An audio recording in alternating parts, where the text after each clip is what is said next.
Soy Lorena Elizabeth Martínez. Soy Mariela Arambul. Soy el padre Rafael Luquín y hoy estamos en Hablar por Hablar. Padre, ¿qué representa la Semana Mayor para la Iglesia Católica? Pues justo como el nombre lo indica, no es lo mayor. No hay cosa realmente más importante durante todo el año que estos días tan santos, tan especiales para nosotros. Es el núcleo y la esencia de la fe cristiana porque recordamos la pasión, muerte y resurrección de Jesús. Por parte de los cristianos, ¿se interpreta correctamente esta tradición religiosa? Sí, es decir, no solamente representa algo fundamental para los católicos, sino en realidad para todos los grupos cristianos, porque justamente como cristianos lo que nos une y nos caracteriza es nuestro seguimiento a Jesucristo. Y somos muy conscientes de esto por la Sagrada Escritura, porque los Evangelios, porque el mismo Nuevo Testamento nos hace referencia a la importancia fundamental que tiene la resurrección de Jesús. En el momento histórico, para los apóstoles, para el grupo de seguidores de Jesús, su muerte representa un rotundo fracaso. Si lo trasladamos a la política, quizás nos ayude a entenderlo mejor. Pensemos en un candidato, por ejemplo, que está acarreando multitudes, que está levantando esperanza en la gente, que todo el mundo lo quiere, lo aclama, y lo matan. Entonces la gente se queda, y la gente tiene la sensación y sabe que quien lo está llevando a la muerte es el poder político, el poder económico, el poder religioso. Entonces, además es escarmiento, porque dice, y síguele tú y acabas igual. Por eso los apóstoles y todos se encierran, porque están asustados, porque tienen miedo, porque no quieren que les pase lo mismo y además están conflictuados, están dolidos, están con el ánimo triste, porque no entienden por qué está pasando esto, porque en Él teníamos nuestra esperanza y por qué Dios no hizo nada, por qué lo permite.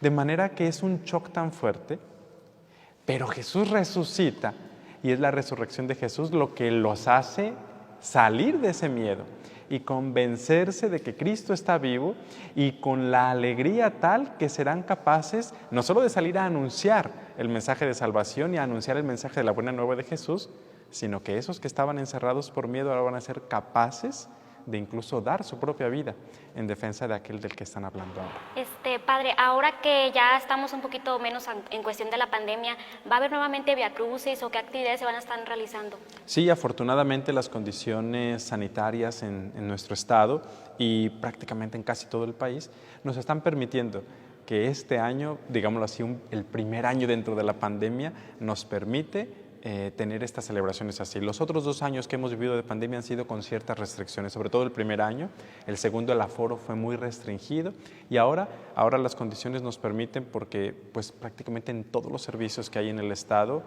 no hay restricción de aforo. Entonces la gente podrá acudir, pero claro, con las medidas que conocemos ya, el uso obligatorio del cubrebocas, la sana distancia, pero así podremos participar el Domingo de Ramos, el Jueves Santo, el Viernes Santo, los viacrucis, que sobre todo seguramente es de lo que más trae gente, pero responsablemente celebrar nuestra fe con mucho ánimo y con mucho fervor. Padre, habla usted de la pandemia y de las medidas preventivas. Durante estos 2 años pasados se recurrió, por ejemplo, a las misas virtuales. ¿La bendición virtual tiene la misma validez?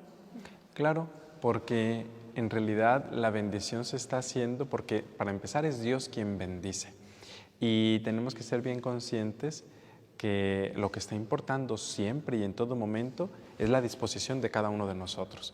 Entonces, que por ejemplo un día el Padre en X misa estamos presentes y da la bendición final, si por alguna razón no hubo contacto visual entre tú y el Padre o la cruz que trazó sobre el aire no alcanzó a pasar frente a tu cara, ¿no te llegó la bendición? No, pues claro que te llegó la bendición porque es Dios quien te bendice. Él está haciendo el signo a través del cual Dios bendice. Y de la misma manera, las condiciones en su momento no permitieron a la población estar de manera presencial en los templos, pero a través de los medios de comunicación podía llegar el anuncio de la palabra y se proclama la palabra en un templo, en el ambón, pero aunque yo esté ahora en mi casa sentado en la sala viendo la televisión, aquí no se está proclamando la palabra, pero la escucho y el mensaje me llega. Y del mismo modo la celebración en los sacramentos. Claro, el único detalle es, y no es cualquier detalle, que la comunión no la podemos realizar sacramental. Entonces, si bien es cierto, el gozo más grande que puede tener un cristiano, un católico, al participar en las celebraciones litúrgicas, pues es poder comulgar, porque estamos recibiendo al mismo Cristo. Es cierto, en todas estas celebraciones virtuales, digitales, pues no podemos comulgar sacramentalmente a Jesús. Y por eso se ha abierto la posibilidad, que ya existía también antes, de hacer alguna oración de comunión espiritual, a la espera de que en el primer momento en que yo pueda participar a manera presencial y plena, pues poder recibir también el cuerpo de Cristo bien confesado y bien reconciliado con Dios. ¿Aumentó o disminuyó la comunidad católica durante estos 2 años de pandemia?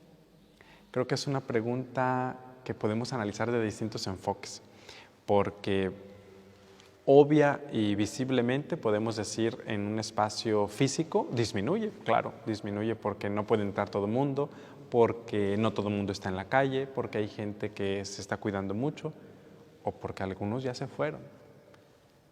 Pero también llama muchísimo la atención que en otros espacios digitales donde antes no estábamos o estaban muy pocos y quienes le seguían eran muy pocos, ha crecido aquello de una manera increíble. Tal es el caso, por ejemplo, de las misas dominicales en la Catedral de Tepic, ¿no? Donde la comunidad católica que participa en Tepic no conocía una misa transmitida en los medios locales. Y ahora no solamente le siguen fieles católicos de nuestra diócesis, sino de otras partes de la República Mexicana y del mundo entero. Y gente que se da cita puntual y que con el mismo fervor o con la misma sensación de identidad con la que alguien en una colonia dice es que esta es mi parroquia, o alguien que dice yo no soy de esta colonia pero yo vengo a esta parroquia y me gusta tanto, así hay otros que lo experimentan en el plano digital. En ese sentido creo yo que ha crecido bastante y que nos ha abierto caminos de esperanza para todos nosotros. Y bueno, padre, acerca de los principales errores que cometemos los católicos en estos días, ¿cuál considera usted que son los más comunes? Algo platicábamos un poco ya y, por ejemplo, una cosa bastante común puede ser que alguien diga, pues son días de irnos a la playa, ¿no? Días de relajo. Bueno, evidentemente cualquier exceso en nuestras convivencias, cualquier abuso en nuestro tipo de fiestas jamás será válido, ni en Semana Santa ni en ninguna otra fecha. Pero la sana convivencia y recreación entre nosotros y familia es perfectamente válida siempre. Y hay que decirlo, hay familias, hay personas que en estos días, a veces es la única fecha del año o las pocas fechas del año en que en sus trabajos les dan oportunidad de descansar. Qué bueno que puedan ir y visitar a los tíos, a los primos o salir un poquito de la rutina y descansar. Fabuloso, pero no perdamos de vista que lo central y fundamental es Jesús y que podamos entonces, ahí donde andemos, asistir a las celebraciones litúrgicas en las parroquias y que podamos con la comunidad de fe celebrar estos días tan importantes, porque jamás va a ser lo mismo yo solito acá en mi corazón o en mi casa que participando con la comunidad. Padre, ¿hubo un cambio de conducta de la comunidad cristiana o de la sociedad antes de la pandemia y después de la pandemia? Es decir, ¿antes éramos más buenos o ahora somos menos buenos? ¿O hubo algún cambio que ustedes hayan detectado? Bueno, creo que hay cambios que las mismas circunstancias nos están llevando a aprender, ¿no? Es decir, al ser humano la realidad siempre nos interpela y cuando de la realidad no aprendemos nada, el problema no está en la realidad, el problema está en nosotros. Y hemos vivido como seres humanos en el planeta una situación realmente cruda, realmente fuerte, con todo lo que ha implicado la pandemia. Y claro que hay cambios muy notables. De entrada, el sensibilizarnos, ¿no? Por ejemplo, el pensar simplemente en el detalle de cuidar a nuestros abuelitos, a las personas mayores, el cambio de decir yo estoy muy acostumbrado a ir cada domingo a ver a mis abuelos y ahora no voy a ir, por cuidarlos, no por no querer verlos, claro que eso es fundamental. Entonces, creo que de entrada la sensibilidad y la solidaridad con los más necesitados es algo básico en todos nosotros. Y qué bueno, y hay que hacer hincapié en que no porque vaya disminuyendo los efectos de la pandemia, disminuya también nuestra solidaridad o nuestra sensibilidad con los necesitados. Padre, la máxima autoridad católica en nuestro país es Nayarita, Padre Retes. ¿Qué significa para la comunidad cristiana y para el sacerdocio en el mundo?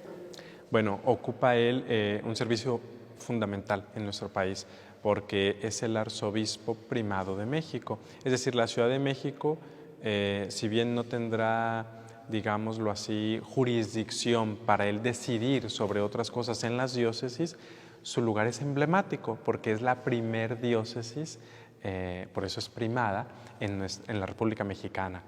Pero como bien lo dices, pues es un orgullo el hecho de que sea un hijo de estas tierras nayaritas, pero además miembro de esta diócesis, porque ingresa al seminario ciertamente en Estados Unidos cuando las condiciones aquí no lo permitían.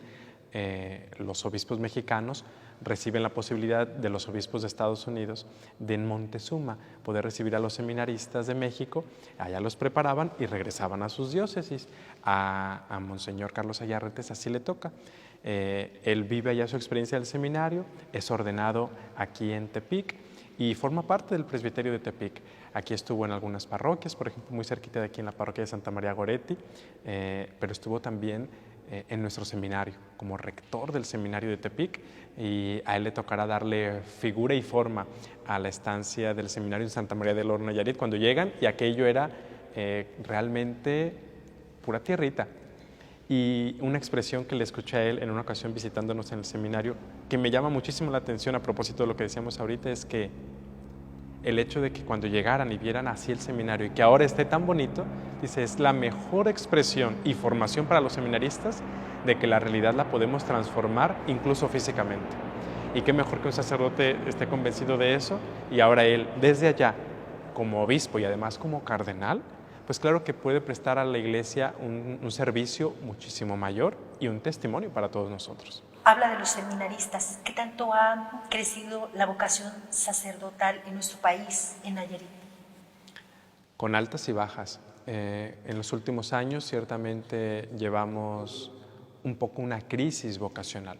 Si miramos hacia 20, 30 años atrás, pues claro que las cifras son mucho menores, pero esto nos tiene que poner a pensar seriamente como Iglesia y a todos como católicos, en la labor que estamos haciendo de promoción vocacional. Son menos jóvenes y la realidad nos está desafiando. La población crece en unas medidas y proporciones que no coinciden con las medidas y proporciones del número de seminaristas. Algunos pueden anticipar que desde luego esto exigirá cada vez más mayor compromiso y responsabilidad en la tarea evangelizadora de parte de los laicos. Y con muchos y sin muchos seminaristas, creo que también esa es una realidad que tenemos que tener cada vez más presente en nuestra Iglesia. Y es lo que el Papa Francisco nos ha pedido desde hace tiempo, que todos los laicos, bien convencidos de su fe, puedan también convencerse de este compromiso de anunciar el Evangelio, para que si en algún momento los sacerdotes no tienen el suficiente alcance por lo reducido de su número, pues no signifique con esto que el mensaje de la buena nueva venga menos. Bueno, padre, dejemos hablar por hablar. ¿Un mensaje para la sociedad en esta Semana Santa?